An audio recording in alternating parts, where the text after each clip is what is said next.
Hey, welcome back, scholars. I got the answers up here. I am going to ask you to look at my webcam in a second here. The reason I'm looking at the dot cam is because I want to show you two problems, go over them, showing this for another 5 seconds. And then let's go over to the flex cam. I want to make sure that you guys look at this and make sure that we're doing it the right way. For some of you may be having problems, please ask us. We're here to help.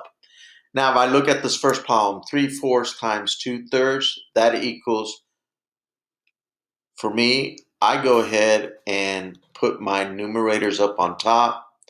This gives me 6. And then I put my denominators on the bottom. 4 times 3, that gives me 12. Now, if you did that, that is a good answer. Is it the best answer? No. You are correct if you said no.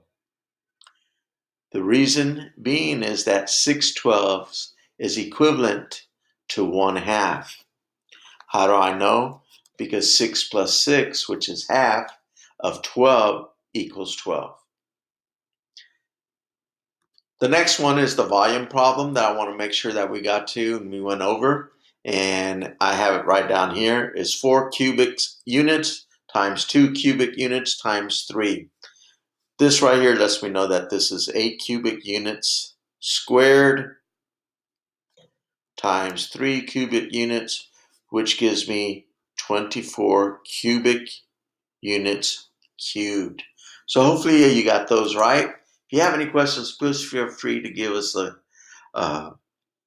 give your teacher, ask for help. Please do that. Let us know. Guys, we're going to vocabulary next. You know what these are. Numerator is the number above the fraction line. The denominator is the number below the fraction line. And the new one that we have today is the distributive property. The distributive property lets you do multiplication and addition, in which you can decompose the number and make it simpler for you to work it out. For example, on here, I have 41 times 3 plus 2, close parentheses. For me, it's easier to break out 41 times 3, then add the 41 times 2. 41 times 3 equals 123. 41 times 2 equals 82. When I add them together, it gives me 205.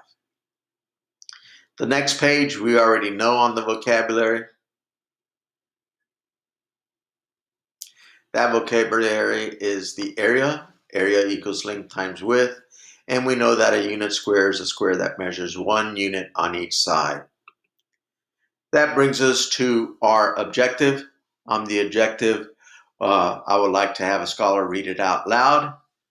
Pausing the video in 3, 2, 1. Excellent. Thank you, scholars, for reading that out. Scholars will be able to multiply mixed numbers and fractions using the distributive property and the area model to find the area. So guys, we're going to go ahead and look at what we're going to be doing next. I'm going to be pausing the video in a couple of seconds here. But we're going to be finding the area for this particular rectangle, which is 1 1/3 in length times the width of 3 3/4. We're going to be using the area model.